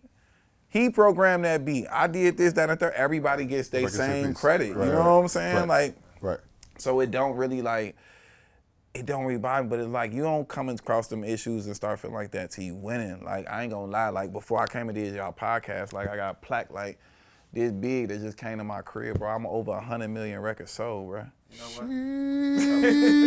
Jesus. Toast to that. Like, Toast to that. She a honey bun. Toast to going from the motherfucking concentration camp Man, for real. for 9 months to having over 100 million records sold. no cap, still Salute in the rap. It's sitting at my penthouse right now. I gotta take it and, You heard the penthouse. You heard it. I heard it. You heard it. Not the club. No. Not the club, but the house. Come on, man. Yeah. What's the goal Right now, right now? for me, like, it seemed like when I first started on this hitmaker journey, it was like, man, I want to prove so many niggas wrong. These niggas shitted on me. They tried it. Yeah, I had that. You was definitely. You know what's funny? And I don't even, you know, because we've had so many different moments that we've run across each other in this shit. We've been in it for many moons. There was a moment in Las Vegas at the Palms Hotel Studios, and we were all there. It was us three and Ty Dolla $ign actually, and we were talking. And this was like the first time that me and you had kind of sat down, and I was like, man, I really like this dude, man. He's a really, really good dude. And I remember having a conversation with Tank after. I said, I hope that his revenge don't get the best of him. Right. I literally said that to him. That's crazy. I was like, that nigga so cool. Because you get all the extra shit. We run into each other and you see a nigga and you like, oh, I think he kind of like this, or I think whatever this may be. But that session where we sitting in there, I'm like, I really like this dude, man, and he's super, super talented. But in conversation, you were vengeful. Hell yeah. You were vengeful, and I remember telling Tank, I'm like, bro, I hope the revenge don't get the best of him, man, because that dude really is talented. Bro, I had a chip, because you gotta think all the shit that I went through in the past or whatever, like, it wasn't because of me, it was because I was putting myself around bad people, you know what I'm saying? Like, so I took a lot of L's, not on the strength of me personally being a person that was supposed to have that L, but I'm the famous guy, so you hold that L. So at that point, man, I was just like in my mind, I was thinking like, man, fuck these niggas, they gonna see I'm gonna step on these. But now my whole vibe, bro, this shit is a testimony, bro. Like, I don't even want to do nothing. It's not about holding my own dick and being like, I'm the nigga and I'm Hitmaker, bro. I ain't on none of that shit. I'm still young Berg, nigga. I still meet people every day, get them opportunity, nigga. It don't matter. I don't care if you black, blue, brown, nigga. If you talented and you could flex up and you could work with me in the studio, every day I'm touching somebody else. I'm giving people opportunities. All my co-writers that I work with, I'm putting them on my singles, on my album. This is not about me no more. I'm good. This about inspiring the next person. Yeah. Maybe I could put the ball in somebody else's hand, and when I decide to stop dribbling that motherfucker, they could pull me up, circle of success type shit, you know what I'm saying? And on a big scale, anybody that's living, that's seeing my journey, man, they know that this shit is so possible as long as you work hard and keep God first, bro. Absolutely. 1000%. Yes, bro. Like, it's niggas that diss me in songs that pay me top dollar for songs now.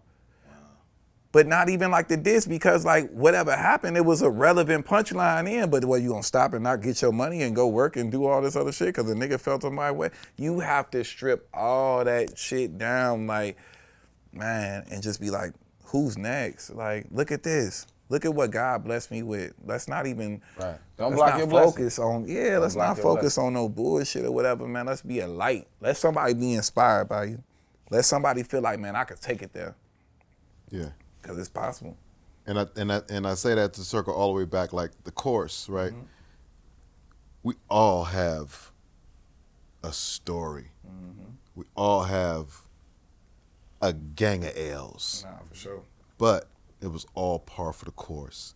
And we can do one or two things, right? Mm-hmm. We can repeat the cycle, or we can decide to do better and start a different cycle. Facts. Yeah. And that's what me and this guy is committed to. And loving hearing you say that you've committed to that same thing. Hell yeah. Because that's what's gonna make the difference in our culture. Not continuing to repeat the cycle where we continue to hold each other down and always want to stand on top of each other. Man, I can stand right next to my brother, man, and support his shine. Dance when he succeed. You know what I'm saying? Shout him out like, man, go get it, man. If we're not fighting to pay for dinner, It's a problem. it's a problem. For sure. That's how it's gotta be. All right. Well, as they would say, players don't keep score.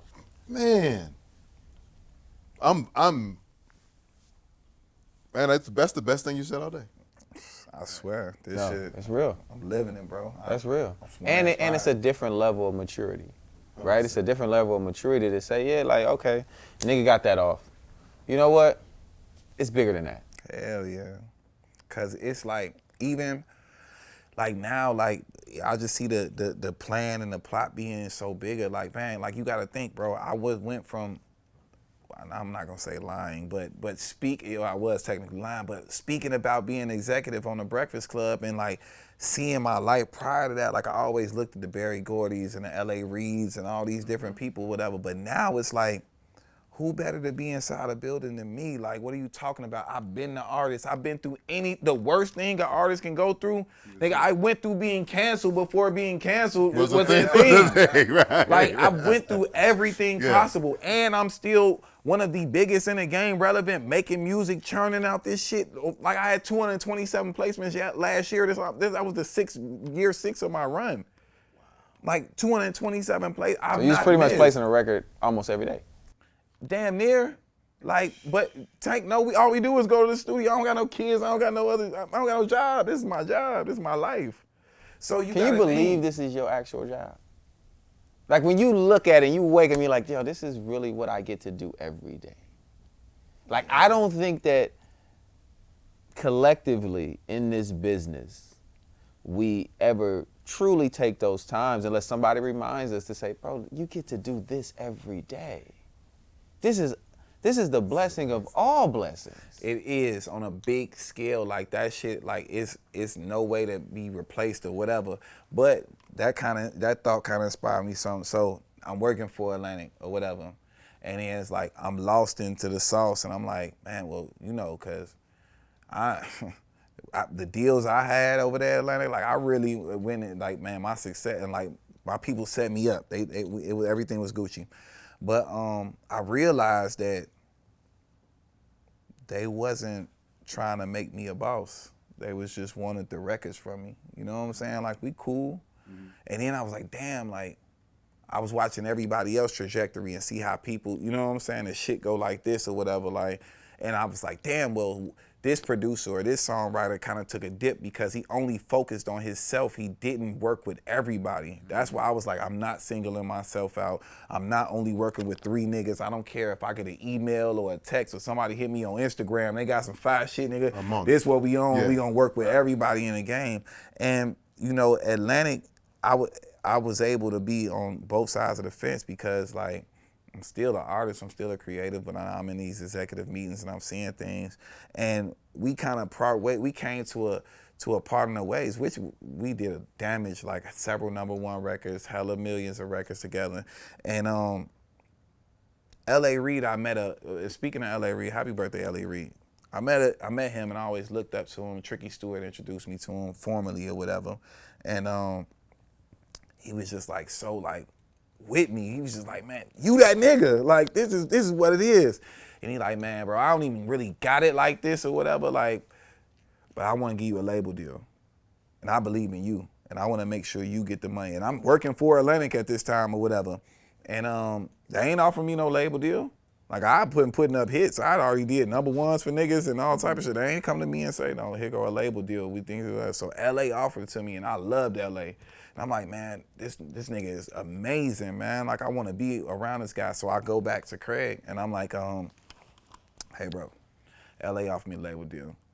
It's like $1 million or something like $2 million on signing. Let me go get my money. Like, we out, no, fuck no way. We love you, your family. We love you. And I'm like, okay. So they're like, let's show you how much we love you. So they came back, they gave me a deal. And the deal, you know, it stopped me from doing business with LA. You know what I'm saying?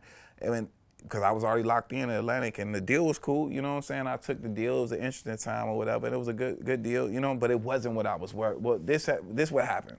They gave me the deal. So now I'm in an A&R meeting, right? And they like, here comes such and such. Shit, you know what I'm saying? Everybody wants to sign this kid.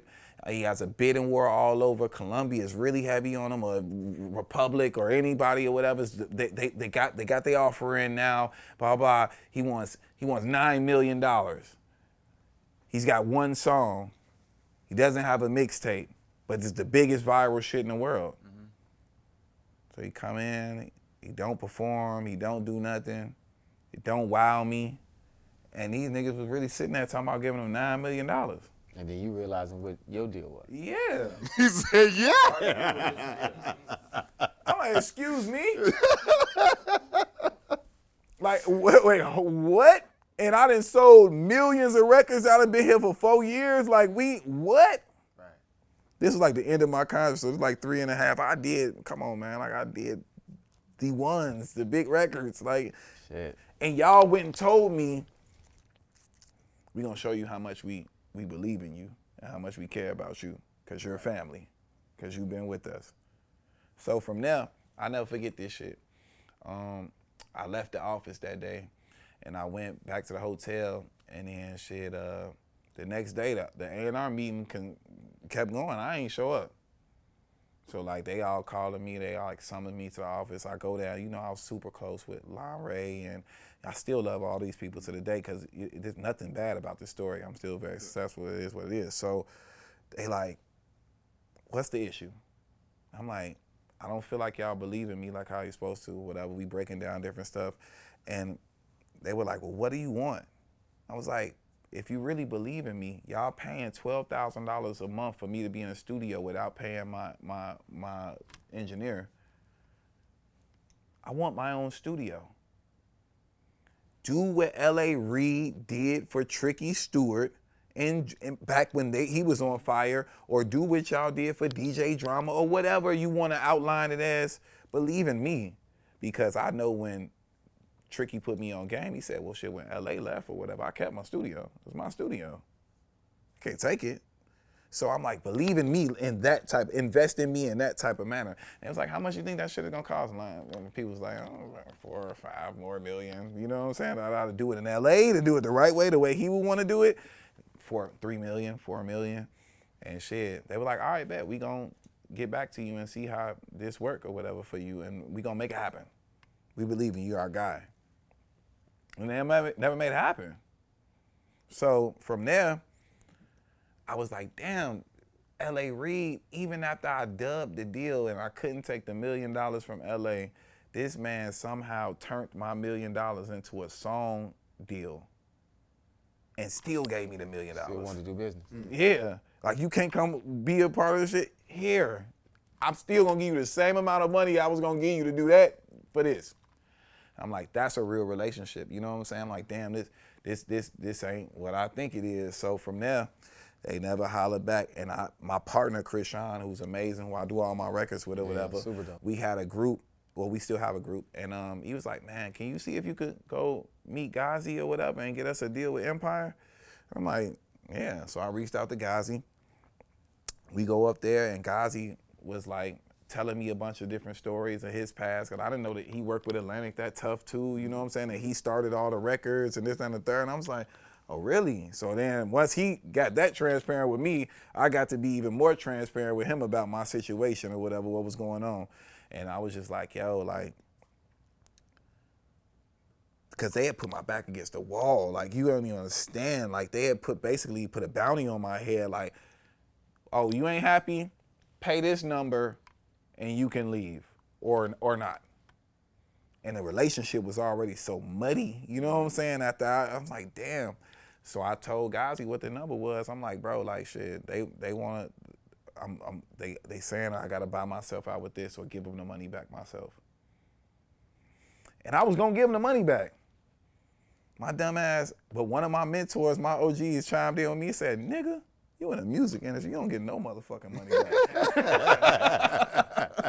None of it. So I said, all right, bet. And Ghazi was just like, bro, I believe in you. I thought you was coming up here to ask me to do a producer album or something like that. I thought we was gonna do small business, but I believe in you. Here's the compound in San Francisco. This is what I wanna do. I'm gonna get you a penthouse here in San Francisco or whatever. You just come work with us or whatever. And please, bro, like, if you would allow us to work together, I think this would be great for us or whatever. And he went and he paid Atlantic.They money back. And that's how I left Atlantic Records. Wow. Did not know that. I didn't know that neither. Yeah. So that shit heavy on me. So now it's like, now the game like, oh, you ain't got your studio no more? They was empowering the studio. They niggas trying to like put chinks in my armor like, oh, you Empire. They not knowing that Empire damn near was the biggest company in the game, you know what I'm saying? Right. Like, but it's indie, it's not what I used to be, whatever. Most people don't understand market share. Right. Bro, so my back was against the wall. Like, I would be seeing shit, niggas would be screenshotting shit, like close friends shit. It would be producers I work with and songwriters I work with, like, man, this nigga Berg done fucked up. He done fucked up. He gonna fall off after this, because we had so much massive success. And then from there, I got in with Ghazi. I ain't never gonna lie, man. I met Young Blue in the airport. Young Blue was like, man, like, let's work together. And you know how you be in the airport. I ain't really figured out. I ain't take it serious or whatever. So we ended up meeting again. We went up there, and we was in San Francisco, and we was just working. He's like, man, I need a hit. And you know, my first mind, I collaborated with Chris so much. I'm like, nigga, you want a song with Chris Brown, it's out of here. Right. It's out of here, nigga. We going #1. So we in there, we cooked the hook up. Me, him, Blue, Ivory, Chris Brown, we did it all together. Then from there, I ended up getting Brown on the record. And that was my first one out the gate with Ghazi, with him, Brown, and 2 Chainz or whatever. Record. It's platinum record. It's been a fucking, shit. It was one of them reoccurring motherfuckers. That shit was top 10 for 47 weeks out of the year last year. Yeah. Shout out to everybody involved. And that was my first one off the hip. Then we came with the Peru record after that. Yeah. Then I did Tink Project, now Tink shit. She got the most added last week at Urban Radio with her record. Too. Nigga, she shout out to our business partner too. Nicki Halstead. Shout out to Nicki. Halstead. My brother. Yeah. Hell yeah. Shout out to my little brother, Young Blue. Yeah. We back. Mm-hmm. Me and my brother, It's we family, back. it's family. It's family, baby. Yeah, no, that's an amazing story, man, an amazing path that you've taken. And the one consistent thing is you never stop making the music. Never. Right? Because this is the only industry that any day of the week, any time of the year, you can wake up and hit the lottery. Facts. Yep. But you just have to continue to do it. Facts. And what I've found in my years in the music business is the guys who don't really ever reach their potential are the guys who stop. Yeah. You will have your time. You will have your time, you will have your season. Even some of the guys that we may not consider to be the most talented, they found their way because they just stayed in it, they stayed at it. And it's just like, yo, you know that record such and such is, what's the next record? You're like, who? Hell no. You know how many times I do that a week probably? Yeah. Like, that's who record? Oh man, that's amazing, bro. Yeah. And we salute it, right? But when guys give up on it, that's when it's over. Other than that, it's never over. Like, this is an ageless business. Yeah. This business is based on Peter Pan. You know what I'm saying? Like, you don't never got to grow up in this motherfucker. Hell no. Like, you can make your life Yeah. whatever you want it to be in this music if you stay true to it and you stay at it. And for that, bro, I just want to salute you for that. I appreciate Because that. you faced enough. Yeah. Right? Yeah. For the average motherfucker to be like, man, I'm done with this shit. Like, this is, and to further go into it, to know that, nigga, you actually come from money. You didn't have to do this shit. No. You could hit any You roadblock. just did real nigga, estate. nigga, I'm You going. could have ran a just, family you and your business, pops yeah. could have just did real estate business. Facts. It's not as cool as this shit though. No, fuck. Like let's keep it funky though. This is the cool. But the coolest part about my shit is that I'm just getting started. The journey is just beginning. Right. Yeah. Like I ain't, I It's ain't like, you know what taking happens though? When you hit, now nothing's off limits. Like your access now is unlimited. It's like, oh, I see it so much clearer now. Yeah. And I can do so much more now with the access that I have. yeah. And if they won't do this, I'll do it myself. Yep. That's when you hit a stride. Yeah. Come on, man. Yeah. So, Berg. I we don't know how you're going to play this next segment, but I don't know how he's going to do it. It's not what he does. If you seen what we be on, man, like we got this special segment of the show, man. It's called I Ain't Saying No Names. You can't say names, Berg. Okay, I seen it with Jamie Foxx. Okay. You can't do it. Okay. Yeah.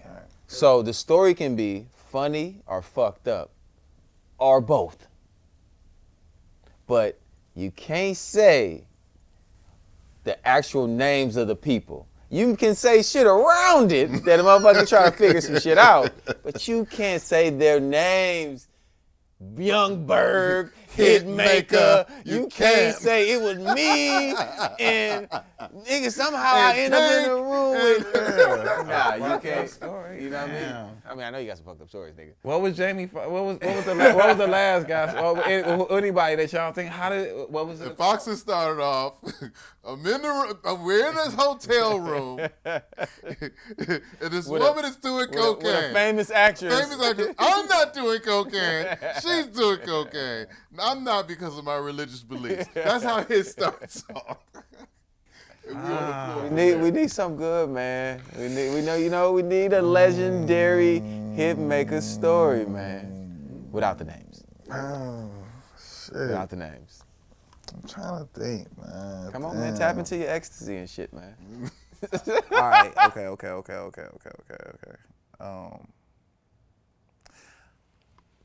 I was at a famous person's house,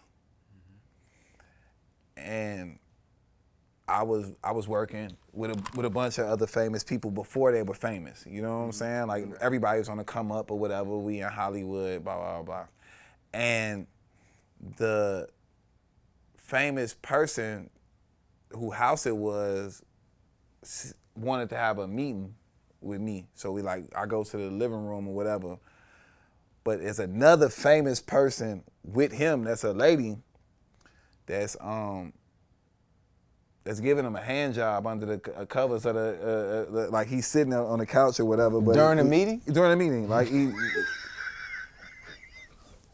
she's a famous girl. Like we know, Right. beautiful. Is she looking at you like, yeah, nigga, this is what I'm on? Meanwhile, she wasn't his girlfriend.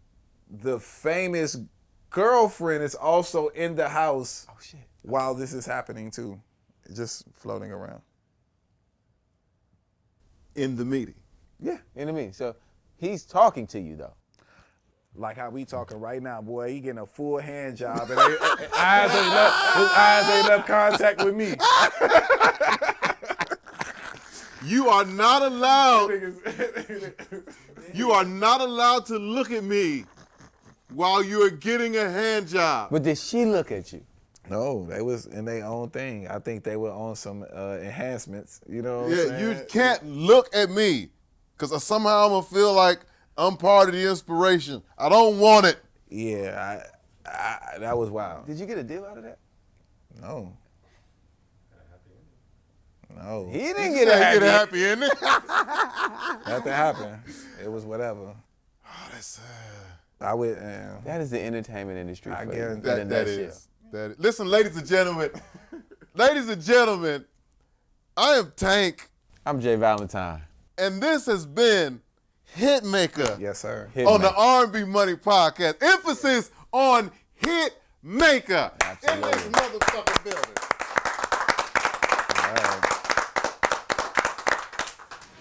Ooh, yeah. R&B money.